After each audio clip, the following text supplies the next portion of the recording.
నమస్కారం. 2 క్వెషన్స్‌కి ఇప్పుడు నేను ఆన్సర్ చేద్దాం అనుకుంటున్నాను.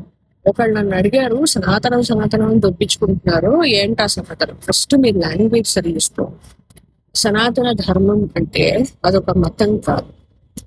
ఎలా నడుచుకోవాలి అని ఒక ప్రపంచానికే చాటి చెప్పిన నాగరికత విధానం. ధారణ, ధార్యే ఇది ధర్మ. మనం ధరించగలిగేదే ధర్మం. ఆఖరికి ప్రపంచానికి స్నానం చేయడం కూడా నేర్పించింది సనాతన ధర్మం. గుర్తుపెట్టుకోండి. కాబట్టి సనాతన ధర్మం అంటే మనం ఏదైతే హిందూ ధర్మం అని మాట్లాడతామో దాని అసలు పేరే సనాతన ధర్మం. సనాతనం అంటే ఆది అంతం లేనిది అని అర్థం. మొదలు లేనిది అని అర్థం. ఎప్పటి నుంచి మొదలైందో తెలియదు అని అర్థం. ఇది ఆకాశం నుంచి పుట్టుకొచ్చింది కాదు. ఎంతో మంది గొప్ప జ్ఞానులు, ఋషులు వాటిని అర్థం చేసుకుని వాళ్ళు ఆచరించి మనకు అందించారు. మీకు అర్థం కాకపోతే అర్థం చేసుకోవడానికి ప్రయత్నించండి. అయినా కూడా మీకు అర్థం చేసుకునే మనసు లేకపోతే ఈ సనాతన ధర్మం అవలంబించే వాళ్ళని ఎద్దేవా చేయడం కానీ వెక్కిరింతతో చూడటం కానీ చేయకండి. ఎందుకు అంటే వాళ్ళు ఒక నమ్మకంతో చేస్తున్నారు. ఇప్పుడు మేము నిజంగా క్వశ్చన్ చేయాలనుకుంటే కొన్ని పిచ్చి పిచ్చి పనులు చేస్తాం. ఓకే, వాటిని మేము క్వశ్చన్ చేయొచ్చు. సైన్స్ కూడా అందము. భూమి చేపలాగుంటుంది ఇవి నేను చెప్తాను.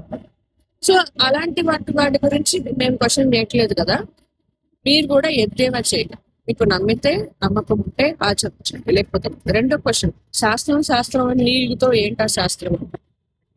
శాస్త్రం అంటే వేదాలు, ఉపనిషత్తులు. సాంగ ఉపాంగ ఈ రెండు కలిగి ఉంటే వేదం ఉపనిషత్తు. తర్వాత ధర్మశాస్త్రం అంటే శృతి, స్మృతి కూడా మనకి ముఖ్యం. స్మృతి అంటే మనకున్న ధర్మ గ్రంథాలు అంటే నిర్ణయ సింధు, ధర్మసింధు, పరాశర సంహిత, మనుస్మృతి, ఇట్లాంటి ఎన్నో గ్రంథాలు ఉన్నాయి. 1 కాదు 2 కాదు, ఎన్ని చెప్తాం. ఆర్షవాంగ్మయం అనంతం. అలాంటివెన్నో ఉన్నాయి. అది నెక్స్ట్ పురాణాలు, ఇతిహాసాలు, ఇవన్నీ కూడా శాస్త్రం కిందకు వస్తాయి. భగవద్గీత, బ్రహ్మసూత్రాలు, ఇవన్నీ కూడా శాస్త్రంలో వస్తాయి. వీటిలో లేనివి పుక్కిటి పురాణాలు పుట్టించి సినిమాల్లో జొప్పించి, సీరియల్లో జొప్పించి, రియల్ లైఫ్ లో జొప్పించి వీటిని పాటించమని మనకు అడ్డమైన సోది చెప్తున్నారు కొత్త. ఓకే, వాళ్ళు వేరే వాళ్ళకి తెలీదు అని చెప్పి కొత్త అర్థాలు సృష్టించి ఎవరో చెప్పారు కాబట్టి ఇది కరెక్ట్ అని చెప్తున్నారు. ఎవరో చెప్తే అది ప్రామాణికం అవ్వదు. అది శాస్త్రంలో ఉంటేనే ప్రామాణికం అవుతుంది. ప్రవచనకారులు చెప్పింది కూడా శాస్త్రం మీరి చెప్పడానికి లేదు. సర్వోచ్చిష్టం వ్యాసోచ్చిష్టం జగత్ సర్వం అంటారు. సారీ. సో ఆ వ్యాసోచ్చిష్టాన్ని మీరి వాళ్ళు చెప్పడానికి లేదు. ఓకే, ఆయనను దాటి వీళ్ళు ఏం చెప్పడా అది కరెక్ట్ అనిపించుకోదు. కాబట్టి ఎవరైతే ఆ ప్రవచనకారులు చెప్పారు కాబట్టి అది కరెక్ట్ అనేది కాదు. వాళ్ళు చెప్పింది శాస్త్రంలో ఉంటే అది కరెక్ట్, వాళ్ళు చెప్పింది శాస్త్రంలో లేకపోతే అది కరెక్ట్ కాదు.